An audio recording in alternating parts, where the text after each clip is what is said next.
years, and up to 40 students. No one pays, and no one can pay, can't buy your way into this game.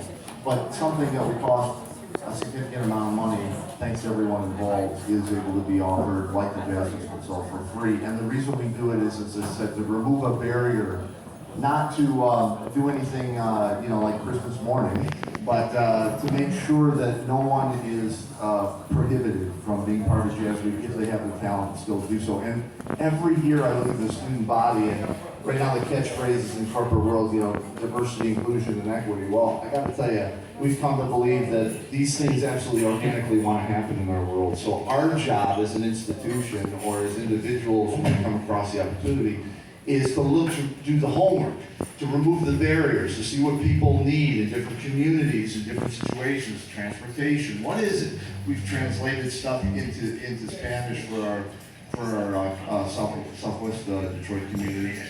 Make people feel welcome and let them know this is for them. That's what barrier removal does. And when you get down to the Jazz Festival itself, one of the top jazz festivals in the United States, and yet it's completely free. A lot of fundraising has to go in to make it happen. But again, look at the audiences around you.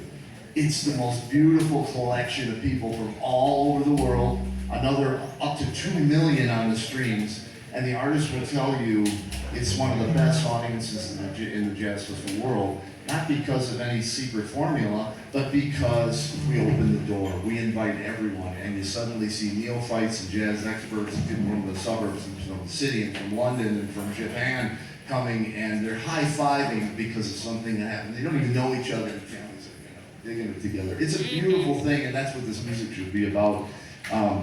We want to teach the craft and the roots and help students to understand what is jazz. And there's no better way to do it than starting every day with the traditional music that came up from New Orleans and established the entire American culture, quite frankly, and moved up into Detroit, Chicago, and Kansas City, and so on and so forth. And it's great. It's a great place to start and build from there. And then my last thing is that comes from Miss Gretchen Valade. How many people know Miss Gretchen Valade? Yeah, give it up for Gretchen. Our angel of jazz.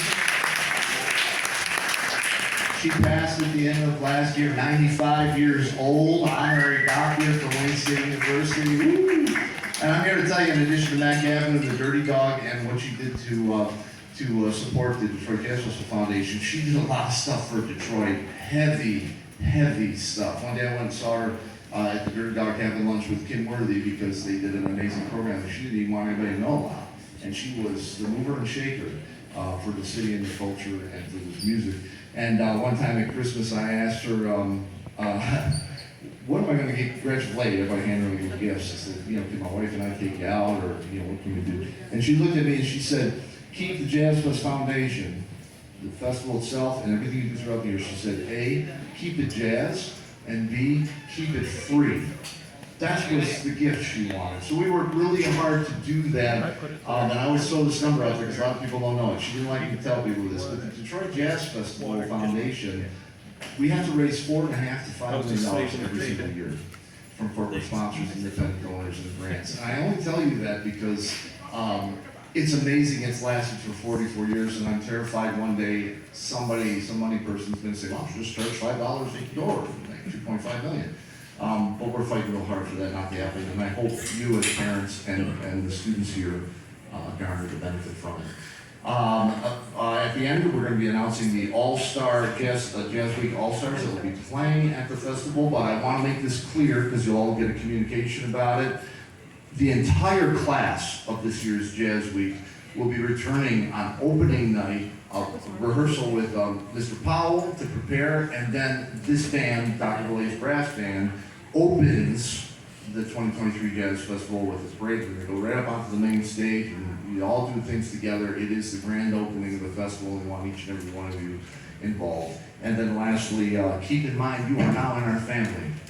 When you move on to college, if you're still playing, we have college programs, we have college competitions, we have professional performances, and then if you get into your professional career, you will see many Jazz Week students from the past are now professional players that I take on the international exchanges, to do professional gigs, play at other festivals.